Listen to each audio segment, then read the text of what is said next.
Olá, seja bem-vindo, seja bem-vinda. Você está no 4º Congresso Brasileiro de Processo Civil e no 11º Congresso de Processo Civil de Florianópolis. Meu nome é Edgar Galiletti, sou coordenador adjunto das comissões da OAB de Santa Catarina e vou lhes acompanhar no dia de hoje. Para que os nossos ouvintes entendam, nós estamos aqui diretamente do Congresso Brasileiro de Processo Civil, então, e vamos fazer uma série de gravações, né, com grandes convidados, com grandes personalidades que se farão presentes aqui no Congresso. E hoje a nossa primeira convidada, inaugurando esse espaço, né, é a doutora Paula Costa e Silva, né, e em que pese ela dispense qualquer apresentação, mas mesmo assim, como esse é um espaço institucional, a gente sempre começa, professora, fazendo uma leitura do currículo abreviado dos nossos convidados. Então, a professora Paula é catedrática da Faculdade de Direito da Universidade de Lisboa, é investigadora principal do Centro de Investigações de Direito Privado da Faculdade de Direito da Universidade de Lisboa, coordenando uma linha de investigação sobre fundamentos do direito privado.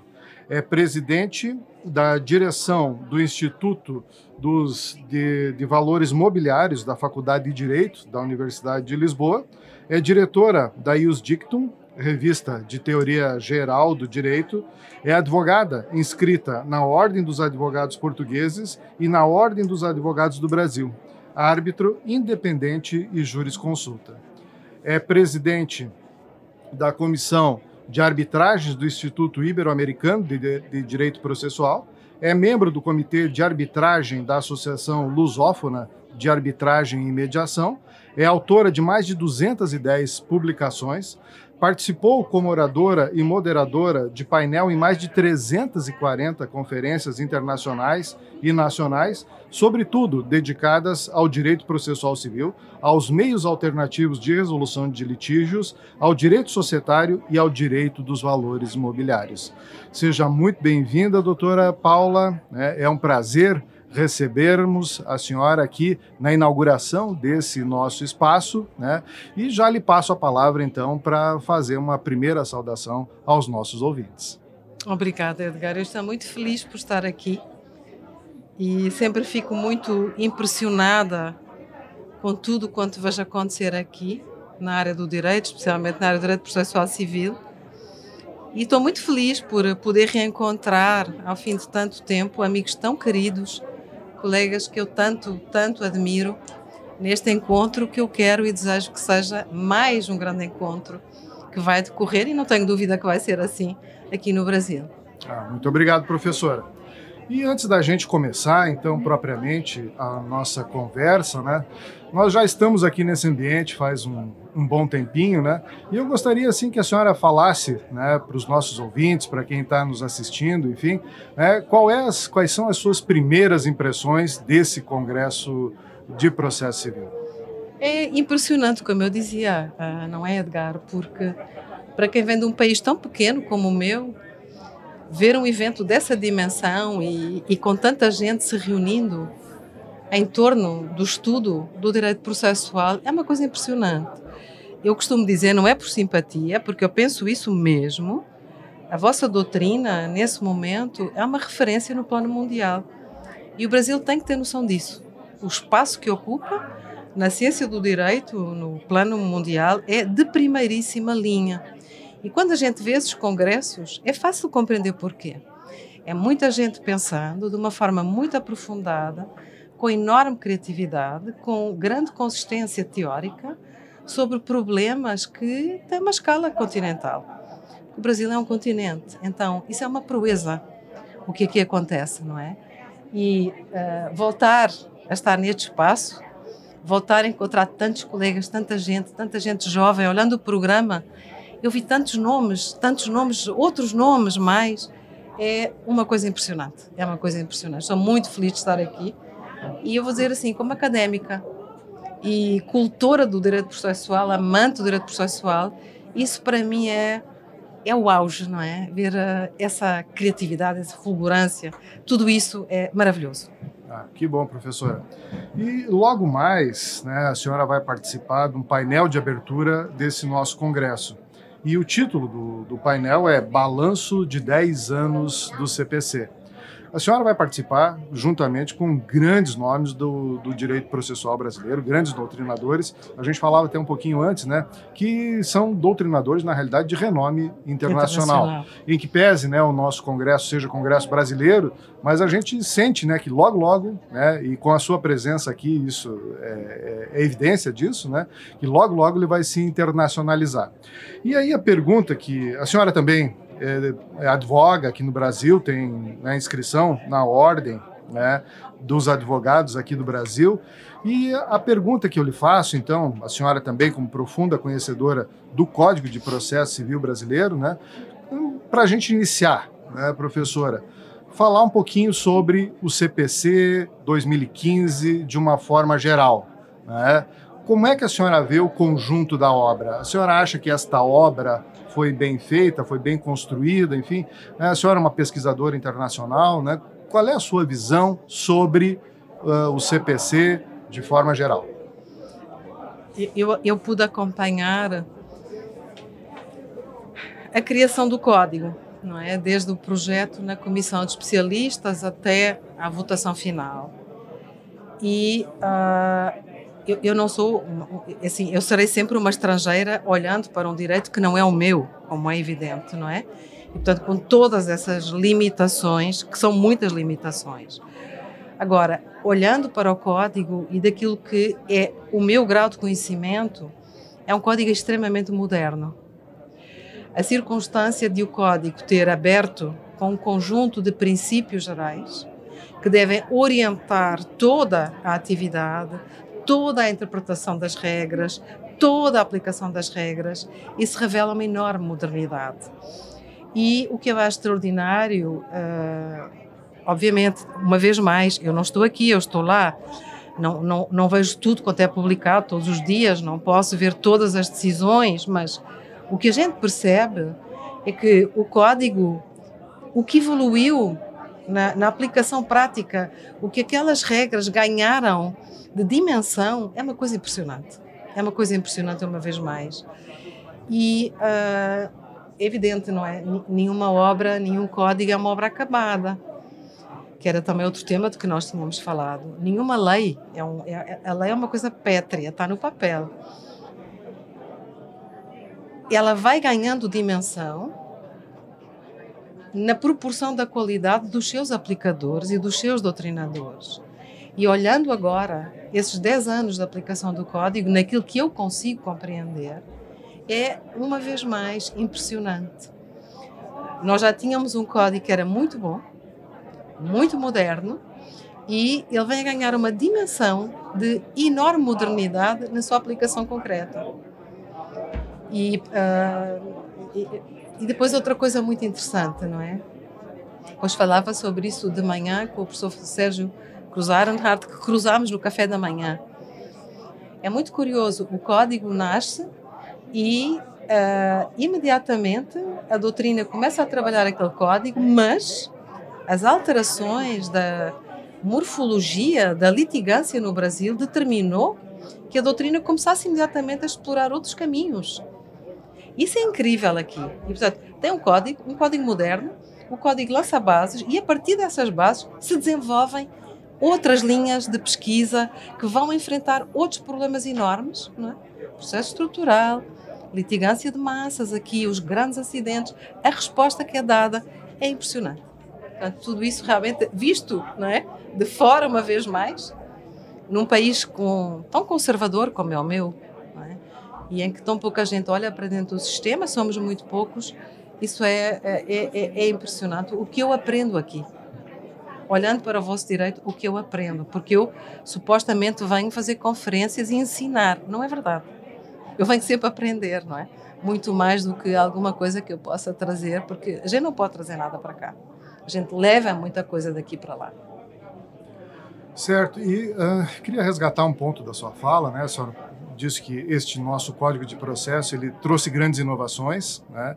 E isso é verdade, ele é, sob certos aspectos, um código bastante inovador. Nós temos um ponto, professora, que eu gostaria de explorar com a senhora, que é a questão do sistema de precedentes, né? Eu lembro que logo que o código foi promulgado, enfim, entrou em vigor, né?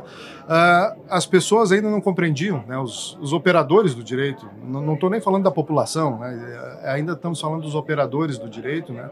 Não compreendiam exatamente como é que funcionava o sistema de precedentes, né?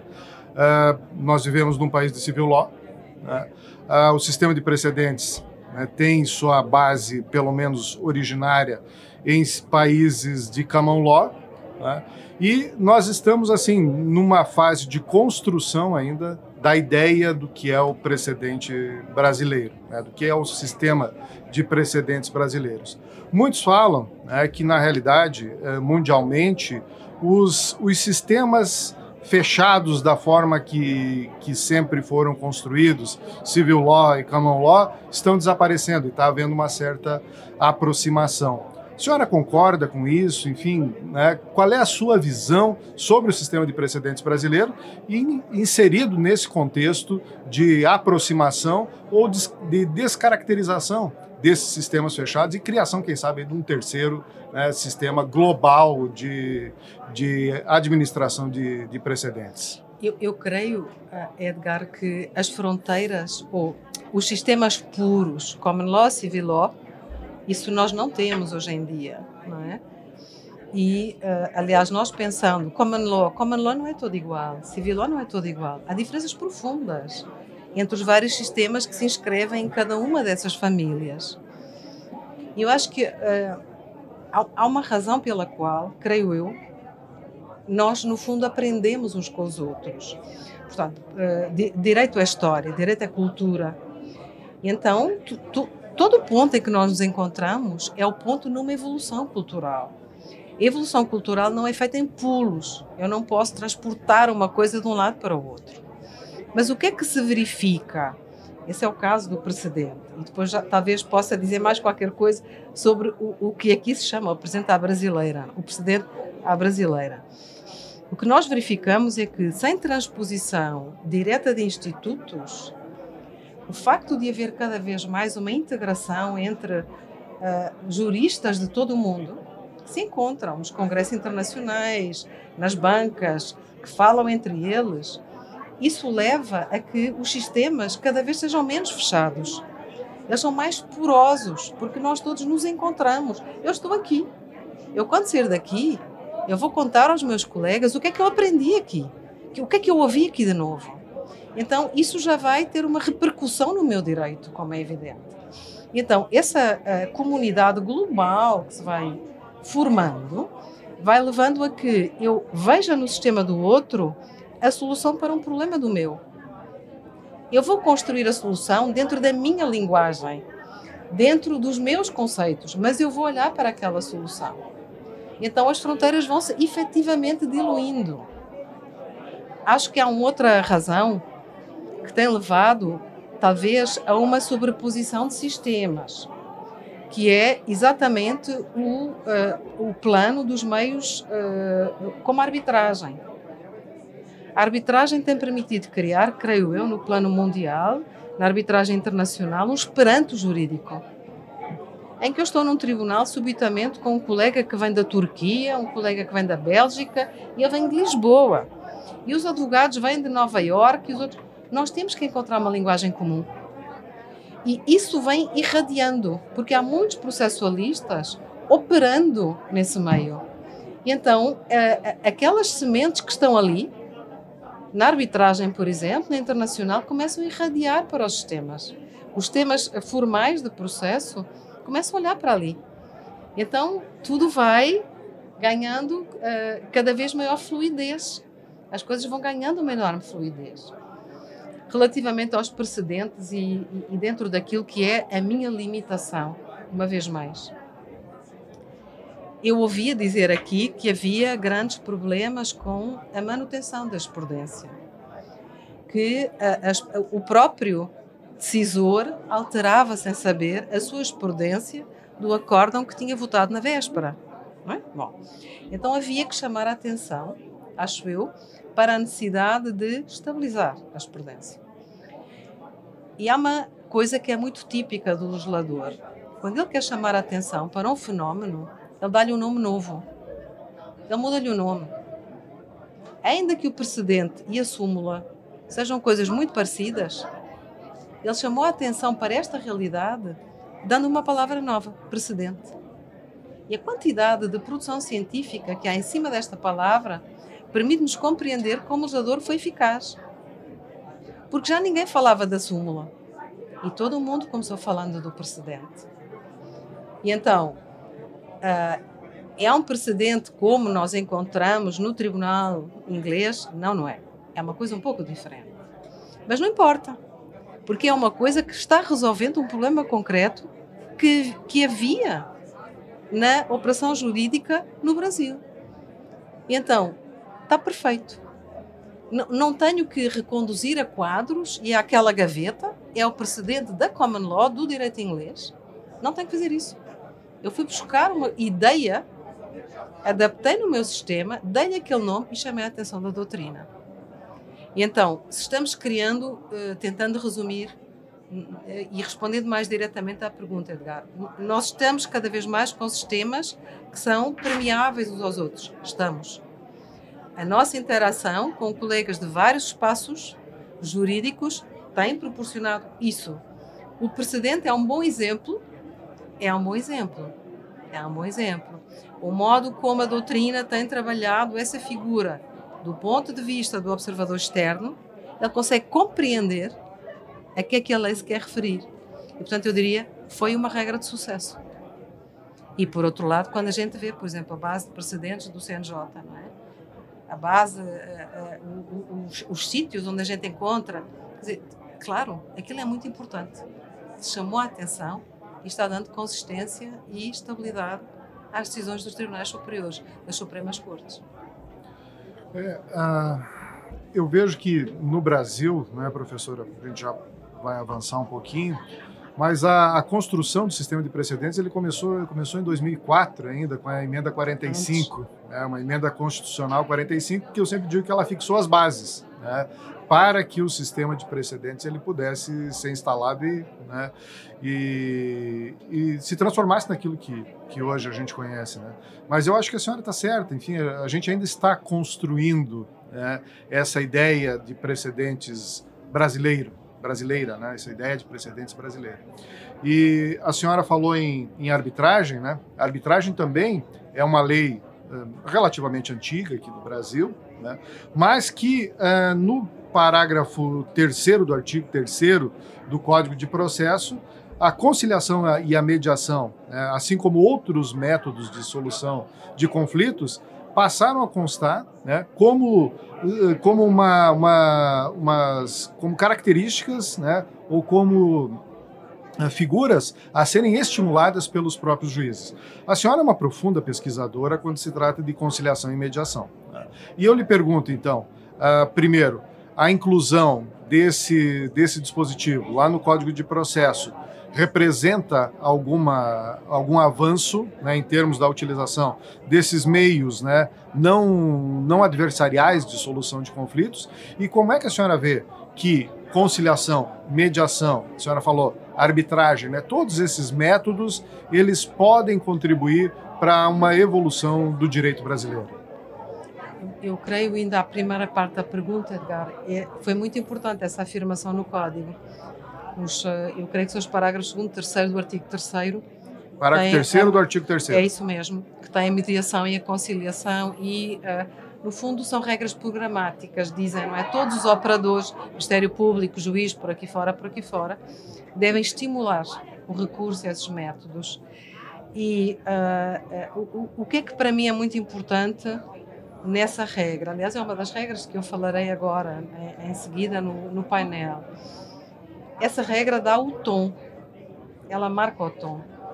E, no fundo, essa regra é uma regra que diz, bom, o que eu estimulo é a autocomposição, a autonomia privada. Porque o facto de haver um conflito não significa que eu deva deitar a autonomia privada por uma janela. Então, o facto de eu remeter para um tribunal, isso não significa que a autonomia privada tenha ficado fora. E, obviamente, que a autonomia privada tem sempre, ou quase sempre, grandes vantagens por referência a uma decisão que é ditada por um juiz. As partes compõem como elas querem. o juiz está comprimido pelo princípio do dispositivo. Ele só pode fazer o que lhe pediram. As partes podem fazer tudo. E podem fazer tudo para restaurar a paz. E restauram a paz como? Não é resolvendo o litígio, é resolvendo o conflito. E isso a gente só consegue na conciliação e na mediação. A gente não consegue no processo judicial. Aí a gente só resolve uma pontinha do problema. A gente resolve o litígio, não o conflito. A arbitragem já é um subrogado, no fundo, não é? Da decisão heterónoma. Mas o que é impressionante, uma vez mais? Há poucos anos atrás, o Brasil, e creio que ainda era o quarto utilizador da arbitragem internacional na Câmara de Comércio Internacional em Paris. Era o quarto país do mundo na utilização da arbitragem. De tal maneira que a CCI abriu um escritório em São Paulo. A CCI tem 5 escritórios no mundo. Um deles é em São Paulo. Isto quer dizer muita coisa, como é evidente. E a quantidade de arbitragem que é feita no Brasil, e a seguir a isso, a quantidade de decisões das Cortes Supremas que tomam em consideração a arbitragem feita no Brasil, é, uma vez mais, um norte para todos nós que, pelo mundo fora, fazemos arbitragem. Portanto, o modo como as Cortes Supremas aqui têm olhado para certos problemas na arbitragem é norte para outros países no mundo. E eu não sei, talvez quem está aqui internamente não tenha noção da dimensão, da vossa dimensão, mas a vossa dimensão é, uma vez mais, extraordinária. Porque vocês têm uma jurisprudência fortíssima nessa matéria que não existe em outros lugares. E, efetivamente, eu creio que é possível dizer isso sem nenhum... Não é por simpatia, uma vez mais. O vosso STJ tem tido intervenções relevantíssimas a marcar os caminhos das soluções na interação entre Poder Judiciário e arbitragem. E, portanto, ainda bem que tudo isso está no artigo 3º do Código, arbitragem no parágrafo 1º, 2º, 3º, conciliação e mediação, porque foram chamadas de atenção. Não é? E foi dizer a um sistema formal: esses meios são meios poderosos, vamos acarinhá-los. E, mais uma vez, têm dado cartas ao mundo. Não é? Eu acho que o fato de estar lá no começo, nas normas fundamentais do Código de Processo, é um filtro, né? Entende? Para que todo o sistema processual, enfim, se alinhe a partir dessas normas fundamentais, né? Então, eu concordo com a senhora, né? O fato de haver esse posicionamento geográfico da norma já no início do Código realmente tem peso, né? Mas tem uma outra norma fundamental que está inserida lá no artigo 8º do Código de Processo, também a norma fundamental, e que trata a última palavra, na realidade, do artigo 8º do Código de Processo, que é a palavra eficiência. Né? O juiz, ao aplicar o sistema, enfim, tem que velar pela eficiência. E é uma categoria, eficiência, sabe, que sempre me chamou muito a atenção. Por quê? Porque ela não é propriamente jurídica, né? Ela é uma categoria que veio da economia, enfim, e traz um background aí muito pesado em relação a isso, né? A maximização dos recursos, redução de custos. E como é que a senhora vê, primeiro, a inclusão da ideia de eficiência lá nas normas fundamentais, né? E segundo, a senhora tem até trabalhos escritos sobre isso, né? Mas como é que o juiz, né, isso é teoria da decisão, como é que o juiz pode, né, aplicar de uma forma correta o direito, ou seja, quando se espera que ele não tenha limites para buscar, limites financeiros, eu quero dizer, para buscar a resposta do caso concreto, e ele tem também esse olhar, né, no cuidado, né, com os gastos públicos. A gente sabe que muitas ações judiciais, muitos processos, custam mais caro do que o valor que neles está sendo disputado. Né? O Rudolf Jhering, né, já falou isso em 1872, na luta pelo direito, já tinha essa preocupação. E agora, enfim, a gente vê a palavra eficiência lá no artigo 8º do Código de Processo. Para a senhora, pesquisadora internacional, e como é que a senhora analisa a presença dessa categoria? Por muitos passa desapercebido, né? Mas ela tem alto significado. Como é que a senhora percebe a importância da inclusão dessa categoria lá no artigo 8º? A eficiência, e a palavra eficiência é uma coisa tão importante que o Congresso Mundial do Processo Civil, que vai ter agora lugar em Zagreb, não é? Em setembro, tem como mote a eficiência. Esse é o mote do Congresso Mundial, porque é uma preocupação de todos nós. Eu diria que esse é o problema verdadeiramente insolúvel. Não é insolúvel, é muito fácil de enunciar. O que é eficiência? É muito fácil de enunciar. Maximização da justeza da decisão versus minimização do custo para que eu consiga a maximização da justeza da decisão. É muito fácil de enunciar. É depois muito difícil de construir na prática. E eu acho que isso é a luta de todos os nossos ministros da Justiça no seu confronto com o Ministro das Finanças, não é? Porque ele é que depois, no final do dia, vai suportar os custos no orçamento de Estado com o funcionamento da máquina. Eu diria, é muito importante essa palavra, a palavra eficiência, dentro de uma regra, especialmente num sistema que pode ter adaptação processual, em que o magistrado tem liberdade para configurar o rito. E, portanto, ele, quando configura o rito, ele tem que ter sempre esse norte. Sim, está bom, eu posso configurar o rito, mas eu não posso configurar o rito de uma forma que eu vou alocar todos os recursos a este processo, prejudicando os demais. Não é? Então, é um norte, uma vez mais. É um parâmetro que a lei lhe está a dar na sua construção concreta. E eu creio também, Edgar, que normalmente a eficiência e a eficiência interna, a eficiência orgânica numa estrutura é alguma coisa que, em princípio, transcende o próprio magistrado. Portanto, o magistrado tem que ser eficiente e tem que ser eficiente quando ele tem esse poder de modulação, mas há coordenadas que devem ser dadas, por exemplo, por um presidente do tribunal. Então, porque o presidente do tribunal é que conhece toda a litigância que há no seu tribunal. Então, ele é que pode fazer uma espécie de uma gestão de macroescala dentro do seu tribunal e ele sabe que tem que concorrer para a eficiência, para a melhor alocação dos recursos, a mais racional, sem prejudicar a justeza da decisão. Agora, onde é que está esse ponto? Isso eu não sei. Eu acho que quem disser onde é que ele está, ele ganha o prémio Nobel, não é? Da jurisdição ou da eficiência das máquinas da justiça. É isso que todos nós procuramos. Eu acho que é isso que todos nós procuramos. Quando a gente fala em eficiência, normalmente a gente só pensa num processo. E num conceito. Não dá. E ela tem vários desdobramentos e vários conceitos. Tem a eficiência econômica, enfim, mas tem a eficiência também da racionalidade busca, do ato, não é? Do ato que é necessário para a processo. solução. Isso também é eficiência, né? Mas há um aspecto que eu acho que é particularmente importante também, porque depois tudo depende da perspectiva em que eu me encontro. O magistrado tem que concorrer para a eficiência, mas ao concorrer para a eficiência há um aspecto que ele não pode esquecer. O processo é estratégia. Todo o processo é estratégia. O que significa que o magistrado, com base na eficiência, na minha leitura, não pode surpreender os advogados.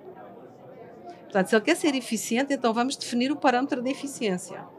Porque quando ele muda a regra do jogo, a meio do percurso, ele pode estar a boicotar uma estratégia que foi definida por um advogado. E o juiz não conhece essa estratégia. Esse é o domínio do advogado, não é o domínio do juiz. Então, na eficiência intraprocessual, isso é uma coisa de que a gente tem muita sensibilidade, por exemplo, na arbitragem, em que o rito é construído. Em cada caso, a gente tem um rito diferente, não é? Bom, o decisor tem que ter cautela. Ele tem que ter cautela porque ele não pode subitamente surpreender todo mundo, alterar a regra do jogo e estragar a estratégia do advogado. Porque com isso ele está a prejudicar eventualmente a justeza da decisão, que depende do desenvolvimento da estratégia pelo advogado. Isso acho que se aplica muito à questão do direito probatório, né? Por exemplo. A prova é do juiz? Isso. Ou é das partes? A prova é do juiz. A prova é para o juiz. Para o juiz. A prova é para o juiz. Mas é de domínio das partes também, né? Claro, mas é para o juiz. Quando eu tenho que convencer o juiz. Eu tenho que convencer o juiz. Ele é que vai decidir, não é? Se bem que o conceito de prova transcenda, obviamente, o processo em concreto, não é? O recibo que me deram agora, quando eu saí do hotel, do fiz check-out, é um meio de prova, não é? É uma prova que eu tenho ali. Não vou usar no processo, mas é uma prova. Uhum. E isso acho que nos leva, né, professora, automaticamente para a próxima questão, que até eu formulei baseado num texto, né, que a senhora escreveu sobre perturbações no cumprimento dos negócios processuais. Né?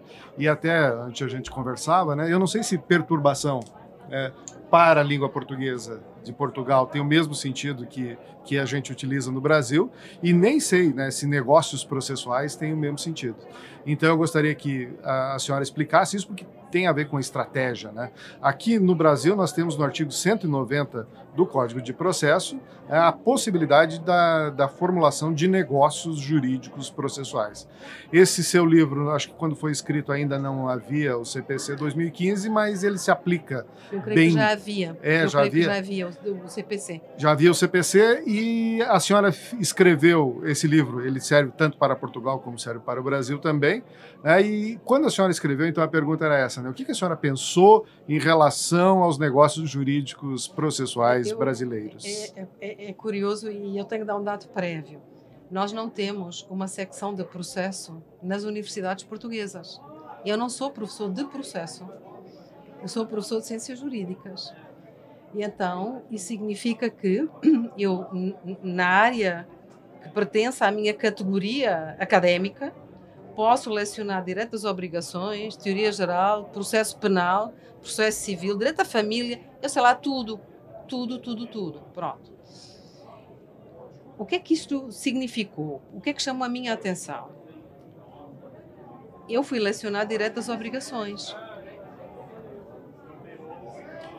Obviamente, quer dizer, o ato jurídico paradigmático no direito das obrigações é o negócio jurídico, o contrato. Não é? E eu comecei a ensinar a matéria do cumprimento e do incumprimento e das perturbações do cumprimento da obrigação de direito privado. E sentei numa cadeira e pensei, mas por que é que a gente no processo nunca fala disso? Impossibilidade de cumprimento, impossibilidade temporária de cumprimento.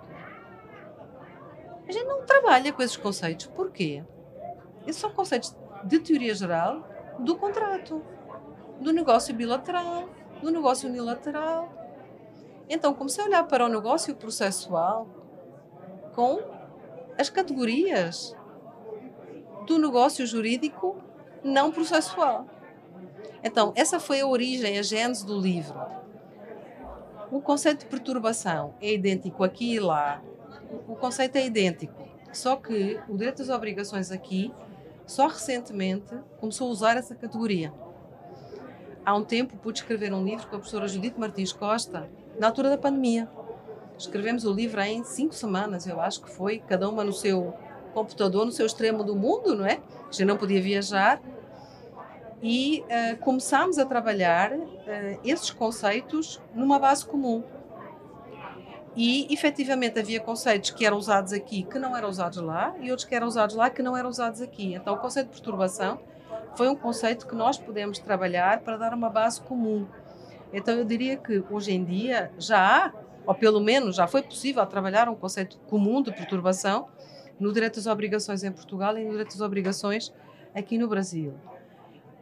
Negócio processual, se é a mesma coisa aqui ou lá. Eu, quando escrevi a tese de doutorado, trabalhei a matéria do ato unilateral, mas tive que trabalhar a matéria do ato negocial. E uma observação que todos os autores escrevem, fazem, que se pronunciam sobre negócio processual é essa. Cada autor que escreve sobre a matéria tem o seu próprio conceito. E, portanto, há tantos conceitos quanto os autores que escrevem, não é? É o que se diz na doutrina do negócio processual. Mas eu acho que há uma matriz comum, não é? E, portanto, é possível transpor, eu diria, porque é a teoria geral do negócio. Eu não vou dizer as conclusões a que eu cheguei, porque, por amor de Deus, podem estar completamente erradas, não é isso. Mas é possível transportar as categorias que nós encontramos no direito das obrigações para dentro do negócio processual e trabalhá-lo a partir daí. Com uma vantagem, é que, obviamente, o direito das obrigações está super evoluído, porque o seu âmago qual é? O seu core business qual é? Cumprimento e incumprimento dos contratos. Então, a sua dogmática é muito evoluída nessa matéria. Aí os processualistas têm tudo a ganhar, olhando para aquelas categorias que são trabalhadas no direito privado. Bom, professora, eu só tenho que lhe agradecer, né? Eu estava olhando no relógio aqui, a gente tem horário para terminar, horário a cumprir, né? A professora vai fazer a abertura, né, do nosso congresso daqui a alguns minutinhos. E, enfim, eu só tenho que lhe agradecer pela extrema gentileza, né, da senhora ter nos concedido esse espaço para a gente poder conversar um pouquinho, para que os nossos ouvintes, né, nossos espectadores possam conhecer um pouco mais da sua pessoa, do seu trabalho, da sua pesquisa, e, com certeza, essa abertura do nosso congresso daqui a alguns minutinhos aí será algo assim espetacular. Então, professora, eu só tenho que lhe agradecer e tenho que dizer que uma fala do professor Pedro Miranda, ela se confirmou agora, que a senhora é uma das pessoas mais, uma das doutrinadoras mais abalizadas, né, para tratar desses temas. Então, professora, eu tenho que lhe agradecer. Pergunto se tem algum ponto ainda que a gente deixou passar, que a senhora gostaria de ressaltar aqui, né? Ou se não, já lhe passo a palavra, enfim, com esses agradecimentos, né, para a senhora fazer as suas ponderações finais aqui dessa nossa conversa. Edgar, eu estou muito agradecida, como é evidente, por me terem querido ouvir, não é? E as ponderações que eu possa ter feito. Volto a dizer, eu estou muito feliz por estar aqui. Eu sou muito feliz sempre aqui, não só por tudo quanto eu aprendo, como pelo enorme carinho com que eu sou sempre recebida aqui. Eu devo muito ao Brasil, na minha evolução académica como pessoa. Eu seria uma pessoa diferente daquela que eu sou se eu não tivesse laços tão profundos com colegas aqui no Brasil, colegas e amigos de várias gerações, de todas as gerações. E por isso eu é que tenho a agradecer uma vez mais a gentileza do tempo que me dão, do espaço que me dão. E pronto, vou sempre muito triste quando vou embora. E portanto vamos acabar logo, porque eu sou chorona e vou começar a chorar porque eu vou ter que ir embora apanhar um avião no meio desse congresso e não vou poder ficar aqui até o fim. Muito obrigada, Edgar. O que é uma pena realmente, né, professora? Eu acho que amanhã a gente terá também assim, um dia bastante intenso aqui, com muito conhecimento jurídico sendo produzido. E eu é que vou perder.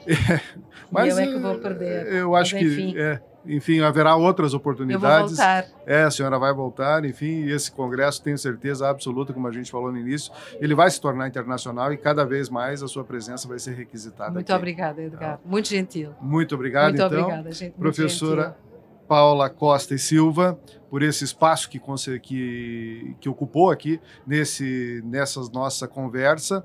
Eu tenho que fazer um agradecimento especial também ao Dr. Juliano Mandelli, que é o presidente da nossa seccional, ao professor Pedro Miranda, que é o organizador, grande organizador desse evento. Agradecer a nossa equipe técnica, né, que está nos acompanhando aqui desde o início dessa gravação. E faço sempre, professora, no final das gravações, um agradecimento aos nossos ouvintes, né, porque eles são, afinal de contas, os destinatários finais desse trabalho que a gente faz aqui em outros espaços também, mas é tudo para a advocacia. Hoje a advocacia catarinense, mas quem sabe aí um dia, né, a advocacia do Brasil todo. Então, professora Paula Costa e Silva, muito obrigado pela sua participação aqui e deixo-lhe, né, um grande abraço aí para que a senhora volte, e um convite, né, para que a senhora volte sempre quando puder. Muito obrigado. Obrigada, Edgar. Muito obrigada.